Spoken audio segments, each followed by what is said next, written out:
Etong 2019 SEA Games Organizing Committee, meron pa palang hindi nababayaran na 387 million. Mantakin ninyo. Inimbestigahan po ito. Ha? At ang mahirap nito, ito kaibahan ng pagnanakaw ngayon sa gobyerno. Talagang hindi mapapantayan ito, mga kaibigan, pagdating sa corruption. Etong sa SEA Games, meron 387 million na hindi na ibabayad pa ng pisgok na ugok ni Cayetano. Kasi siya ang ano nito ang chairman nito At saka yung foundation na ginamit dito. Sipin ninyo Di ba ito, lumutang din dyan sa away nila ni Velasco sa harap pala ni Digong nyo, mga kaibigan. Sabi raw ni Velasco, bala ko nga paimbestigahan yung SEA Games Sabi, yung anomalya. Hindi, sabi, bilang sagot alam niyo naman si Cayetano walang pinalalagpas na salita yan. Kailangan lagi siyang lamang. Parang parang puwit ng baboy yung bunganga, di ba? Mga kaibigan, sabi agad, hindi, Mr. President, paimbestiga mo, wala kang makikita. Ito, ano tawag mo? 387 billion. Yun lamang foundation, ikaw rin. Ano yan? Walang anomalya ron. Sabi nyo lang yun. Kita mo nga, bakit?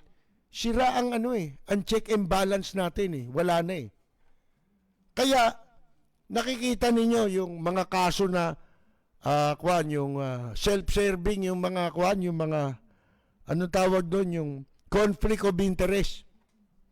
Katulad ni Calida. Di ba? Government official, pagkatapos, siya rin ang nagsusupply ng mga security. Yung security agency. Nagtatalaga ng mga security kakontrata ng government office. Ang tawag doon, conflict of interest. Anomalya yun. Irregular yun. Ano sabi ni Digong nyo? Hindi raw. Noon. Ang dami na ngayon yan. Conflict of interest. Yung asawa ngayon ni Roque, di ba? Magtatayo ng beach resort. Bilyon-bilyon din ang pondo. Puro conflict of interest yan. Ano ba yung conflict of interest? Pinagbabawal sa gobyerno ang ikaw magkaroon ng negosyo na mapapaboran ng gobyerno o kaya magagamit yung impluwensya ng nasa gobyerno para ka makinabang. Conflict of interest ang tawag doon. Ngayon, bakit yan hindi na nila pinapansin? Yan yung sinasabi natin. Sira yung check and balance Tatlo yung branches ng gobyerno Legislative, executive, at saka judiciary. Hindi dapat yan magkaroon ng, halimbawa, speaker. Hindi ka dapat pakialaman ng presidente. Ombudsman, yung mga constitutional body. Hindi pwedeng pakialaman yan. Pero wala Naggagamitan sila. Kumbaga, nag-o-orgy. Sodom at Gomora nga kamukha nito Mga kaibigan Walang preno kung bumatikos. Malalim at makatwirang komentaryo. Mag-ingat ang mga politikong gumagawa ng kalokohan at baka kayo ay tamaan ng Rapid Fire! Ngayon, ito ang pinag-uusapan natin ayon kay Senator Nancy Binay. Ito mabigat ngayon sa gobyerno di ba may short na 387 million. Ayon sa Philippine Sports Commission na sa pagdinig ng Senado, sinabi niya na sabi ni Senator Nancy Binay, gagamitin na naman taxpayers' money para ipangtakip yung hindi nababayaran, hindi binayaran sa SEA Games. Utang ito, may utang. Itong Pilsgok na ugok ni Alang Caldero Cayetano. Hindi binayaran itong Pilsgok, yung Philippine SEA Games Organizing Committee na pinamumunuan ni Alan Caldero Cayetano, yung halagang 387 million na utang sa mga supplier. Ayan. Ito ay sinabi ng Philippine Sports Commission 2021 budget hearing. Madalit sabi, sa Senado ito, pag dinig ito. Kasi binubusisi dyan bawat ahensya ng gobyerno para malaman kung yung budget nila talagang merong pinaglalaanan dahil ganun ang batas. Dapat kung saan nakalaan yan, specific yan, clear, very clear, specified, mga kaibigan, kung saan gagamitin ang budget. Katulad nung sinasabi natin kanina, kung halimbawa tulay yan, sabihin mo saan tulay yan, di ba? Nakalagay dyan. Ngayon, eto, ang sabi ng Philippine Sports Commission sa hearing po sa budget, ang sabi ni Executive Director, PSC Executive Director, Attorney Guillermo Iroy, nag-request daw sila ng halagang 387 million mula sa Department of Budget and Management. Ito sabi wala na pong accounts receivables. We don't have any more accounts receivables. Ibig sabihin, wala nang papasok na pera sa kanila para panggalingan nung ibabayad na utang na halagang 387 million. In fact, sabi, we requested from the DBM an additional 387 million for the remaining payables para dun daw sa natitira pang bayarin from the different suppliers sa iba't ibang mga supplier ng SEA Games. Mga kaibigan, in fact, puro in fact pala sinasabi nito, no? Ano ba ito? In facto?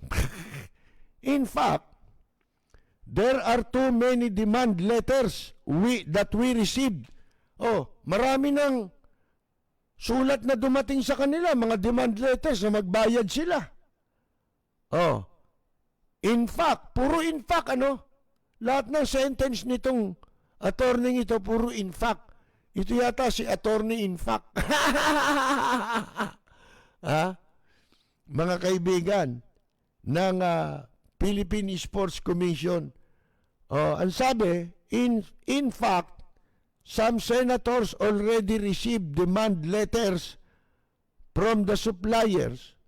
So, we expect that this 387 million will soon be released by the DBM.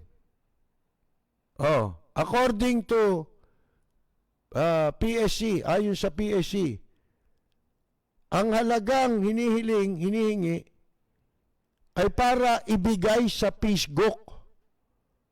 At yung PSGOC naman ang dapat magbayad sa SEA Games. Kita ninyo, nangyari. Nagsanga-sanga na, mga kaibigan. 387 million. Wala kaya sa bulsa ni Caldero ito, mga kaibigan? Isipin mo, yung Caldero lang, magkano halaga nun? Di ba? Ang sabi ng ibinunyag din ng Philippine Sports Commission na humiling sila ng karagdagang 800 million na kaya umaabot ngayon sa gastos na gasta dito po sa SEA Games sa 6.8 billion. Sipin ninyo. A total of 8 million was used for the procurement of sports equipment and for international broadcast needs, which was considered as one of the big ticket expenses. Ayan po, mga kaibigan. Only 5 billion of the 7.5 billion budget was approved by the Senate last year following the questioning of Senator Frank Drilon. Ayan. An additional 1 billion was given to PSC by the Office of the President. Katakot-takot na kwarta, no po? But in a Senate hearing a week before the SEA Games, Cayetano said he had to accept 1.5 billion in financial assistance because the PSC and the Philippine Olympic Committee lacked procurement lawyers to bid out contracts. But this figure excludes infrastructure. Ang laking pera nito, mga kaibigan. Including an 11 billion pesos deal between the bases, Conversion and Development Authority and Malaysian firm MTD Capital Berhad for New Clark City sports or sport facilities, which government's corporate councils found questionable. Ito nga ho, di ba, nung gagawin itong SEA na ito, ang anomalya dito na isa pa, yung pakikipagkontrata ng mga alipores ni Bongo dito sa Malaysian firm. Alam ba ninyo itong Malaysian firm? Ang naging trabaho lang nito, mga kaibigan, sila yung magtatayo. Pero ang pera sa atin. At alam ba ninyo ang anomalya dyan na isa? Pagkatapos niyan, hindi ko malaman kung ibebenta yan o ipapaupahan, habang meron yan, patuloy na kumikita, patuloy mo silang babayaran, continuous yung payment sa kanila, habang nandyan yung New Clark City sport facilities na yan. Kaya sinasabi ko dito na yan ay natuklasang questionable. Mga kaibigan, kunyari naman si Bongo. Sabi naman kunya-kunyarian Bongo. Ito kunya-kunyarian ito lagi. Di ba sabi ni Digong nyo sa kanya, speak like opposition, act like opposition. Di kunwari, hindi ka naman opposition magpapanggap kang oposisyon ka. Di ba? Ano yan? Pelikula? Mga kaibigan, it's unacceptable daw. Hindi raw katanggap-tanggap that small drivers and businessmen have remained unpaid. Ang mga hindi pa pala nabayaran dito, yung mga driver na maliliit, negosyante, we had a grandiose opening and hosting. Yet our ordinary countrymen have yet to receive payments. Talaga naman yan ang ginagawa nyo, di ba? Ang daming walang malamon dito, ninanakaw dyan, bilyon-bilyon itong pinag-uusapan. Nagtaka ka pa kunyari. Now, taxpayers' money will be used to settle the balances, sabi ni Binay. Ito yung sinasabi natin kanina. Pinakamatindi itong gobyernong ito. bayad na. Ha? Nandiyan na ang pondo, nakuha na yung pondo. Tapos magbabayad ulit. Ano ibig sabihin? Double dead, kumbaga sa hayop, di ba? Ang tawag namang iba, double jeopardy. Mga kaibigan. Doble ang katay. Oh, sipin mo yan. Eh di kasama na yun doon sa budget, di ba? Oh, may kumuha ng pera, sigurado. Kaya hindi na ibayad doon sa utang, di ba? May kumuha nun. Oh, ngayon, yung kumuha, hindi hahabulin. Ang gagawin, kukuha ulit ng pera. Sa kaban ng taong bayan. Para yun ang ibayad, pero yung perang nawawala na 387 million, hindi mo na hahanapin. Kung sino nagbulsa nun, kung si Cayetano, si Caldero. Ganon dito eh. Di ba yun ang sinasabi natin na ang layunin ng batas, halimbawa, kamukha yung plunder law, hindi lamang para maparusahan ang mandarambong sa gobyerno. Hindi lamang yun ang pakay. Kung hindi, ang pakay ng batas, yung kanyang dinambong, isauli niya. O yung dinambong ay mabawi ng pamahalaan. Wala eh. Mga kaibigan, natatanda nga ninyo, di ba? Yung kay Erap, kasama sa hatol kay Erap, hinatulan siya sa pandarambong, convicted plunderer, si Erap Estrada. Ano nangyari? Ano kasama sa hatol sa kanya? Yun lang ba? Na siya makulong ng habang buhay? Hindi. Meron pang mga accessory penalties na nakapataw. Yung kulong, yun ang capital punishment. Pero meron pang accessory penalty. Mga kaibigan, ano yun?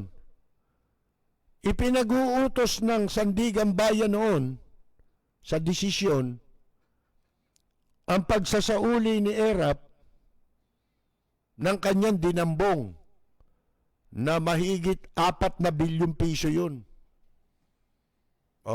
Di ba? Kamukha to si Bong Revilla. Isipin ninyo, si Bong, magtaka nga kayo eh. Inabsuelto si Bong Revilla pero pinababalik sa kanya yung ninakaw niya. Di ba? Naibalik ba? Ang gagawin lang ng mga yan, i-ignore nila. Ignore lang. Mga kaibigan. Babaliwalain lang nila. At pag umabot na 10 taon, kahit gusto mo pa silang habulin, hindi mo na mahabol. Eto isang kasalanan na akala natin maitatama nitong si Digongyo. Kaya natin siya ikinampanya. Alam niyo kung ano? Yung pagbabalik sa pera ng gobyerno, sa pera na ninakaw ni Erap, hindi binawi. Dapat, babawiin ng gobyerno yun. Paano babawiin kung ayaw magbigay? Hahanapin mo. At habang hinahanap mo yan, kinukumpiska mo ang lahat ng ari-arian nung magnanakaw. Hindi ba kay Erap, isa lang ang nakuha na property? Yung ginagamit ngayong opisina ni Vice President Leni Robredo. Kung tawagin nung araw, binansagan nung araw na Boracay Mansion. Yung Boracay Mansion sinasabi kila Arnie Enriquez yun. Yung sinasabi ko sa inyo, Kinuha yan, kinumpis ka ng gobyerno. Bakit kinumpis ka ng gobyerno? Nung una, nung kukumpiskahin, ang sabi ni Erap Estrada, hindi akin yan, o kinumpis ka. Diba? Kasi pag inamin niya, another ano yun? Another penalty yun. Hatol. Hindi mo maipapaliwanag. Ba't ka nagkaroon yan? Kaya ang ginawa na lang ni Erap doon, dinisown niya yung property. Kamukha nung kinukwento natin sa inyo na isang customs official na isinuplong ng kanyang hipag sa ombudsman na may bahay sa Alabang at itong hipag na ito sa kanya ipinangalan. Mga kaibigan, nung hindi na siguro mabigyan ng kwarta, itong kanyang hipag, humihiningi, hindi na ibigay, ang ginawa, isinuplong sa ombudsman na kanya itong bahay dun sa bayaw niya. Asawa ng kapatid niya. Mga kaibigan, yun namang kuwan, hindi akin yan. Tinanggi niya. Kaya hanggang ngayon, ewan ko kung nandyan pa, nabulok yung bahay eh. Alam naman ninyo, bahay sa Alabang, napakamahal, di ba? Nabulok yung bahay eh. Hindi niya maangkin ngayon. Sapagkat oras na angkinin niya yon, mabibilanggo siya. Di ba? Kaya pihinayaan na lang na ganon. Ganon na nangyari doon sa Boracay Mansion. At kung matatandaan ninyo, yung halagang mahigit 4 billion na ipinababalik ng Sandigan Bayan kay Erap, biglang may lumabas na report. Ano itong report na ito? Ito yung Panama Paper. Itong Panama Paper, nagtataglay ng listahan ng napakaraming business at saka mga politician, business personalities, mga kilalang tao sa mundo na nagtatago ng kanilang kayamanan sa British Virgin Island. Ito'y nasa Bahamas. Kasi karamihan niyang Bahamas, maliliit na bansa yan, di ba? Magkakatabi mga Jamaica, di ba? Yung mga bansa na yan, ang kanilang pinagkakakitaan, ang source of income ng kanilang bansa, magtago ng pera, tagapagtago ng pera. Nung araw, yung Swiss, di ba? Wala na yun, nakubera na kasi ng batas. Yang Swiss, kasama na yan. So, itong mga bansang ito sa Bahamas, katulad ng British Virgin Island, tumatanggap sila na maging tagapagtago ng pera.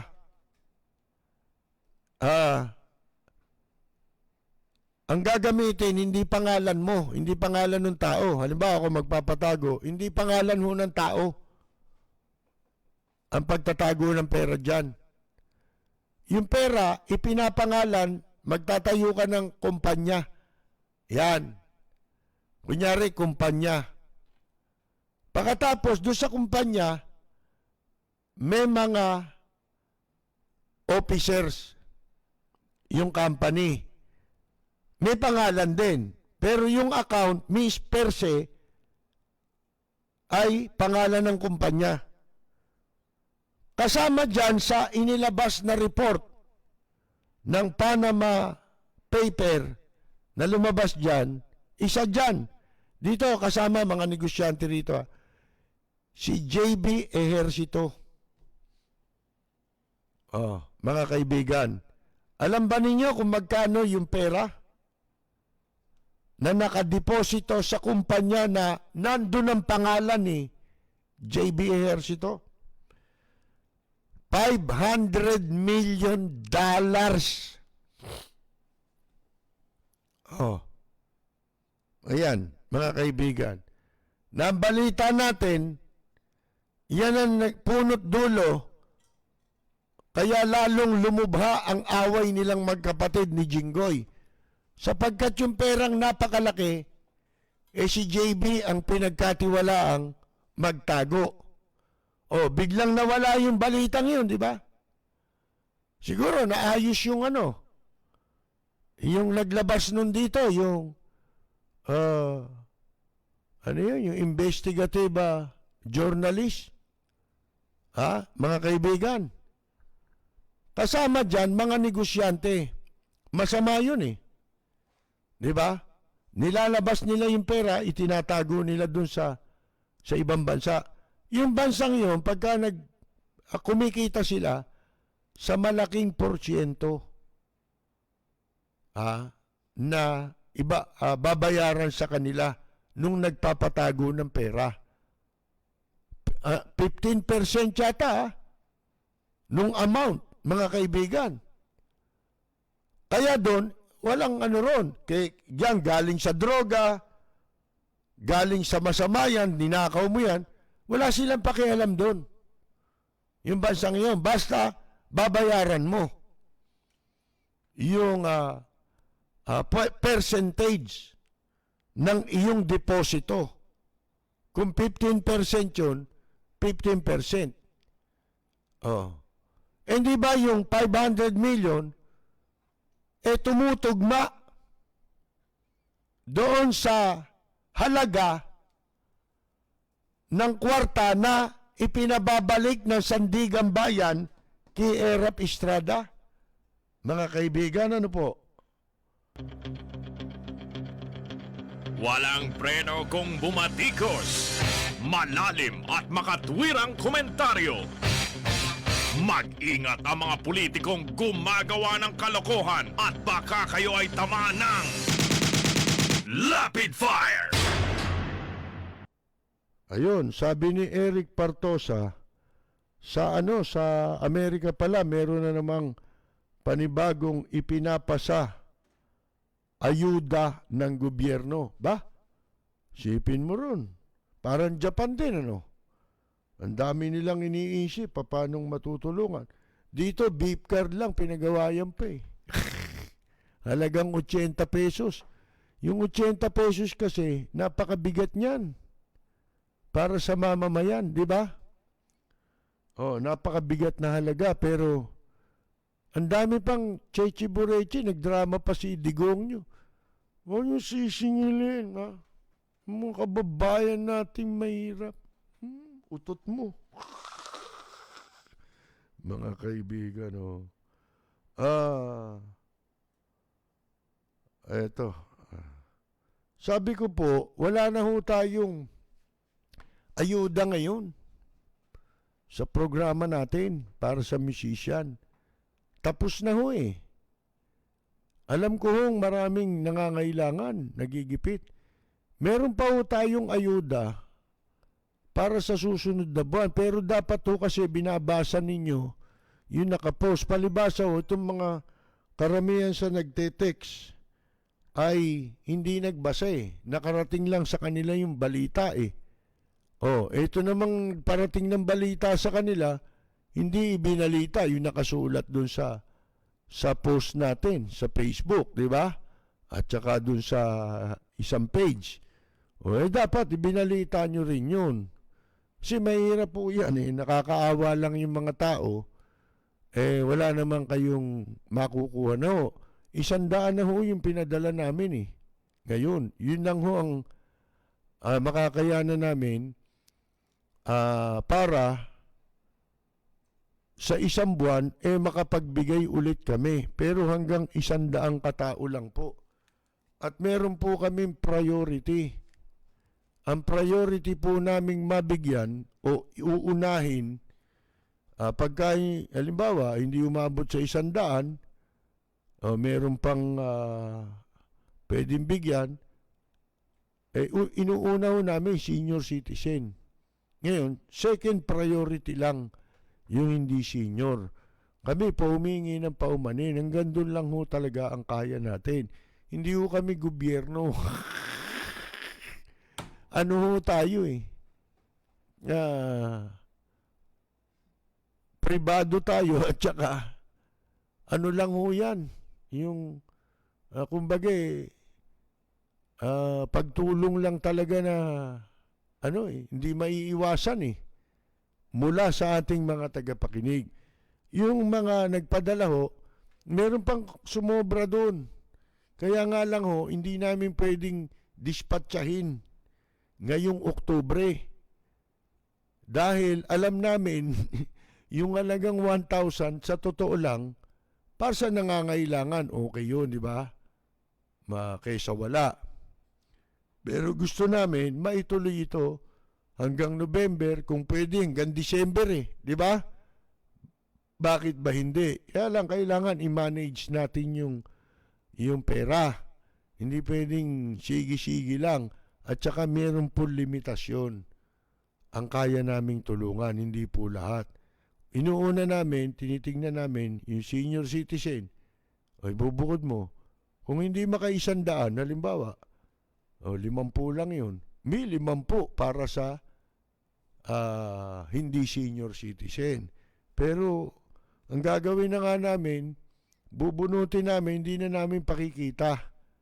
Kasi ultimo yung mga beneficiary, yoko nang i-announce Medyo parang, hindi naman yata maganda na sa ganong kaliit na tulong, parang, pati yung pangalan ng mga tao, masira.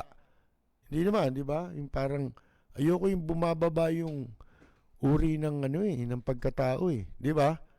Pati nga yung mga nagbibigay, gusto man natin banggitin, ang problema natin ngayon, maraming scammer. Ito nga, may nag-text sa akin, tumanggap pa niya ako ng Palawan. Kaya lang, wala nakalagay. Kung magkano. At saka, ano ba pa nga, hindi ko matandaan kung ano yung text niya Ngayon, yung kung ano raw tracking number, o di, ano yun, mga kaibig, di panloloko yun, di ba? Akala niya hindi ko siya matutunugan. Kasi, bobo Akala nila, ganun-ganun lang yun. Alam niyo, pag nagpadala kami ng pera, pinadala namin sa Palawan, yung Palawan, magte-text sa amin at magte-text doon sa pinadalan. Nakasulat doon ang tracking number. Nung kukunin mong pera. Bakit sasabihin nung nag-text? Nakatanggap daw siya ng text sa Palawan. Hindi niya raw alam kung ano tracking number. Ano kaya yun, nananaginip? Gusto niyang pumunta sa Palawan, makukuha siya ng ibang tracking number. Bakit tapos hindi naman nakapangalan siya, di wala ka rin makukuha.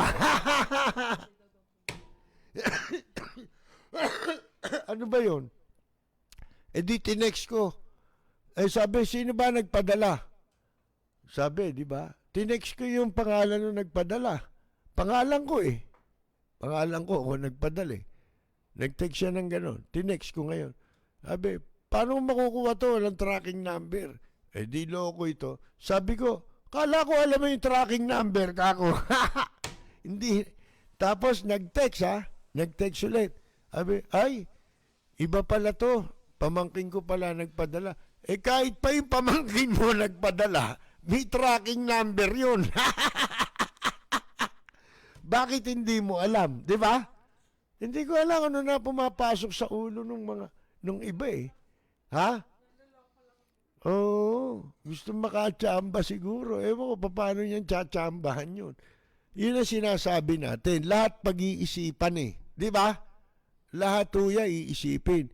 Meron nga ngayon gumaya Yung mahaba buhok. Yung nagnanakaw ng kanta. Gumaya. Tutulong daw siya sa mga musician. Alam niyo, inihingi. May takda. Tinatakdaan yung ano. Magko-concert daw siya. Eh, wala naman may gusto makinig sa kanya. Ha? Si ano? If I sing you a love song, kumusta ka aking mahal? Mga $100 ang hinihingi. Siya raw ang magko-concert. Ipamimigay niya raw sa mga musikero. Nakarinig na naman dito. Paborito kong kopyahan yan eh. Kaya lang yun, hindi totoo gagawin nun. Mga kaibigan. Walang naniniwalang musician dun.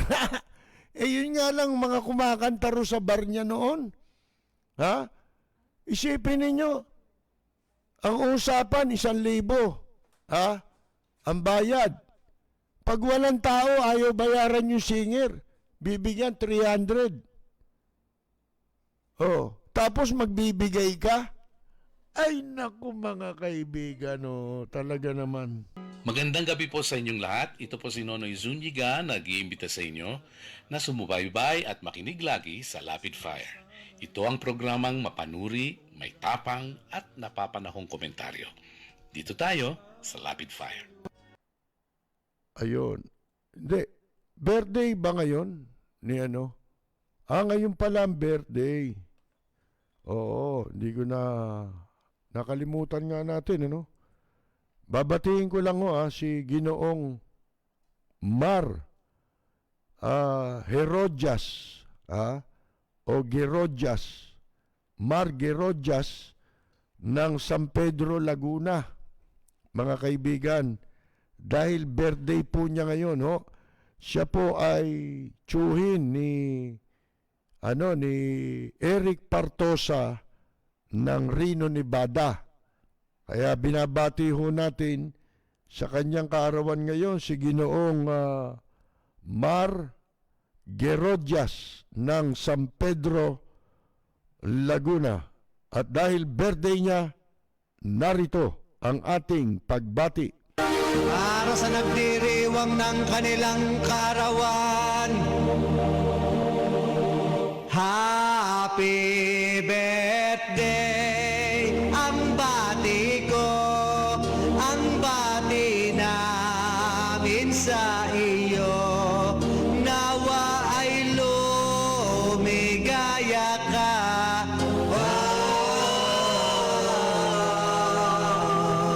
At abutin mo pa sana ang maraming kaarawan.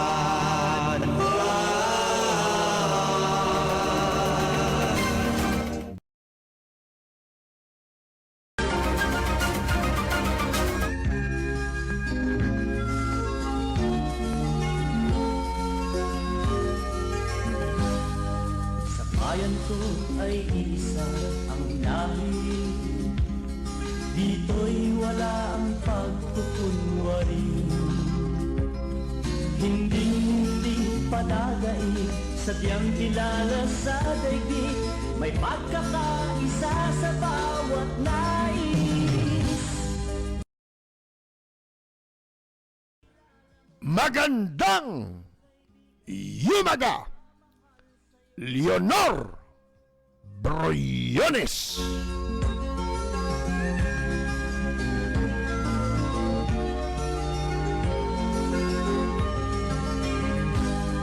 Ang bayan ko'y punong-puno ng yaman. Bakit ito'y kailangan pang iwanan? Hindi nga ba't anong sarap mabuhay ng buong ganap? Sa bayan mo, sumapit man iyong wakas. Dito sa bayan ko, lahat kami pantay-pantay. Walang nang-aabit, ang pag-ibig ay tunay. Dito sa bayan ko, dito'y makikilala mo ang mga kaibigang nagmamahal sa'yo. Dito sa bayan ko, lahat kami pantay-pantay. Walang isipin ang pag-ibig ay tunay. Dito sa bayan ko, dito'y makikilala mo ang isang kaibigan, ang mga kaibigan, ang bawat kaibigan na totoong tayo.